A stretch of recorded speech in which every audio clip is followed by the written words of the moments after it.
Olá pessoal, tudo bem?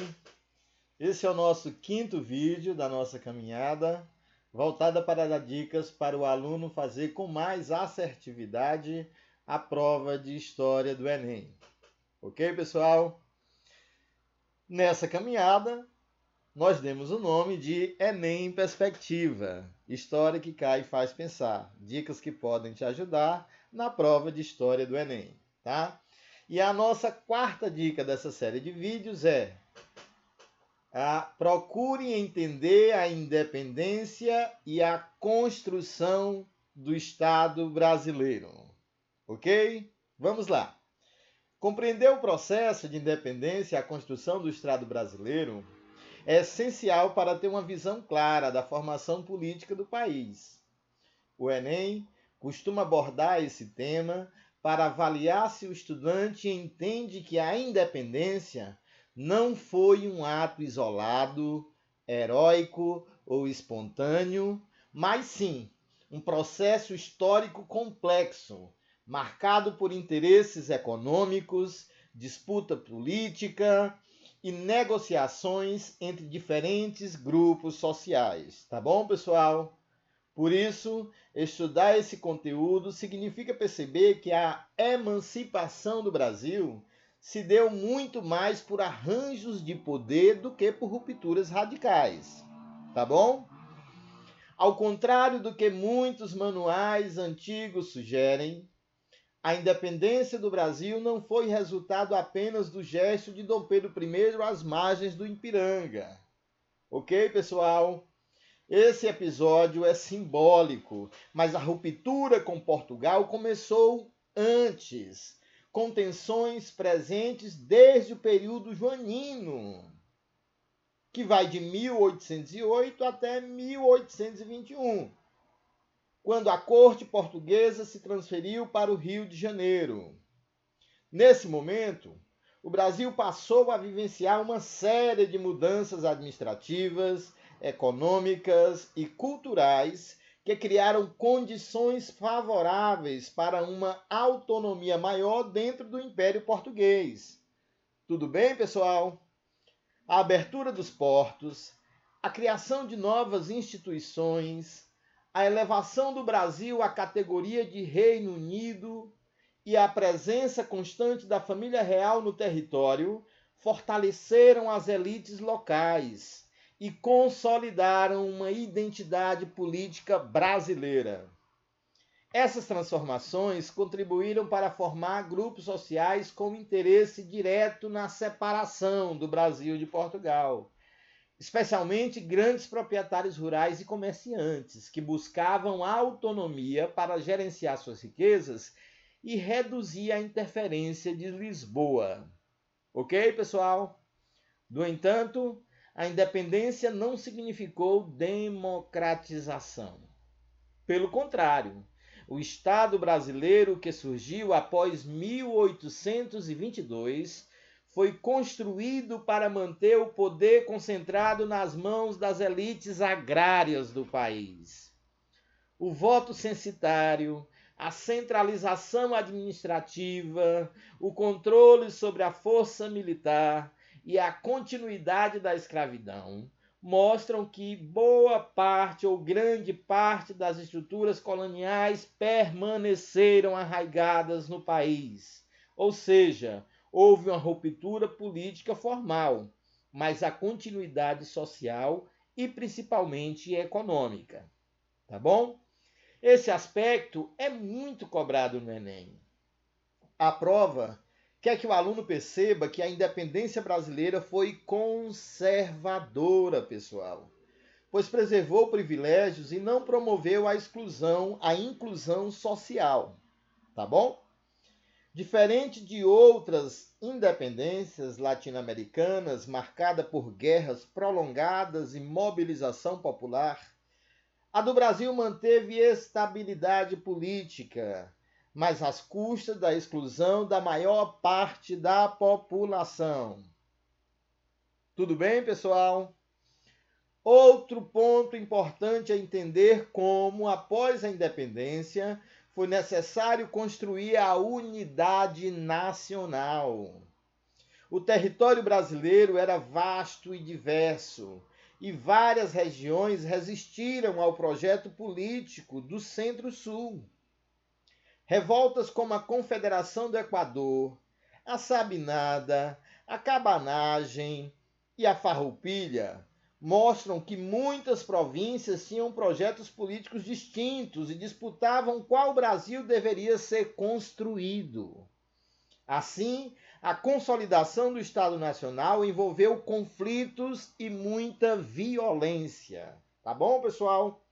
Além disso, a figura de Dom Pedro I e sua posterior abdicação em 1831 revelam a instabilidade desse período. Seu governo foi marcado por disputas com as elites e por tensões populares, o que evidencia que a independência não resolveu os conflitos internos, apenas reorganizou o projeto de poder. Tá bom? Continuando, somente após o período regencial e com o governo de Dom Pedro II é que o Estado brasileiro se consolidou de forma mais estável. Tá? Com tudo isso em mente, estudar a independência e a construção do Estado brasileiro significa entender que o país nasceu como uma monarquia escravista, centralizada, controlada por elites, e que esse passado deixou marcas profundas na cultura política brasileira, tá? É justamente essa perspectiva crítica que o Enem cobra, tá bom, pessoal? Não a memorização do Grito do Ipiranga, mas a compreensão das estruturas sociais, da disputa de poder e das permanências históricas que moldaram o Brasil que conhecemos hoje, tá bom?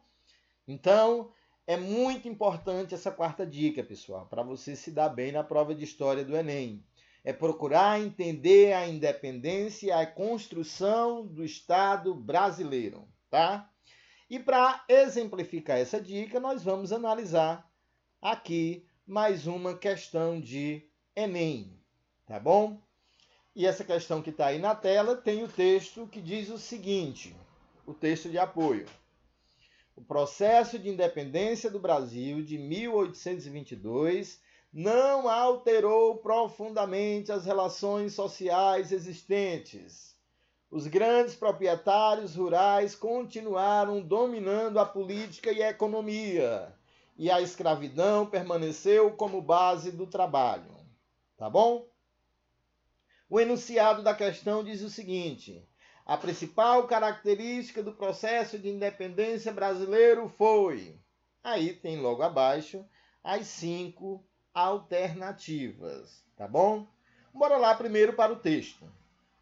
O texto relembra que, embora o Brasil tenha se tornado independente em 1822, não houve ruptura profunda nas relações sociais. A elite rural manteve-se no poder, tá bom, pessoal? E a escravidão, não esqueçam, ela permaneceu até 1888, tá? E a gente vai para as alternativas. A alternativa A diz o seguinte: transformação radical da estrutura social com inclusão das camadas populares. Essa alternativa é falsa, pessoal. Nada disso aconteceu. As camadas populares continuaram excluídas, tá bom? Letra B diz o seguinte: ruptura completa com o modelo econômico colonial. Isso foi a consequência da independência do Brasil e a formação do Estado Nacional Brasileiro? Não. Portanto, essa alternativa é falsa. A economia continuou exportadora e agrária, sem industrialização significativa.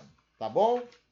Letra C diz o seguinte: como consequência da independência e a formação do Estado Nacional Brasileiro, houve continuidade do poder das elites agrárias e a manutenção da ordem social. É verdadeiro ou falso essa alternativa? Essa alternativa é verdadeira, pessoal. Esse é o ponto-chave. A independência foi conservadora, profundamente conservadora.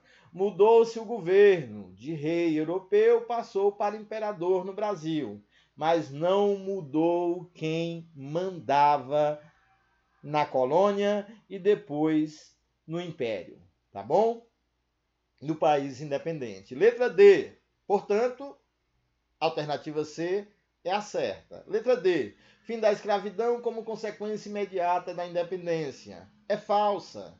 A escravidão continuou por 66 anos após a independência. Por mais 66 anos após a independência, tá bom? E letra E. Instalação de uma democracia participativa ampla. Essa alternativa também é falsa, pessoal. O voto era censitário, só votava quem tinha renda, poder aquisitivo, dinheiro, capital, poder econômico. Tá bom? Conclusão da questão: a independência manteve os interesses da elite rural, garantindo estabilidade política e continuidade da ordem social escravista. Ok, pessoal? Essa foi mais uma dica e mais uma análise de questão para exemplificar e trabalhar e analisar essa dica, tá bom? Forte abraço para vocês e até o próximo vídeo. Valeu, pessoal!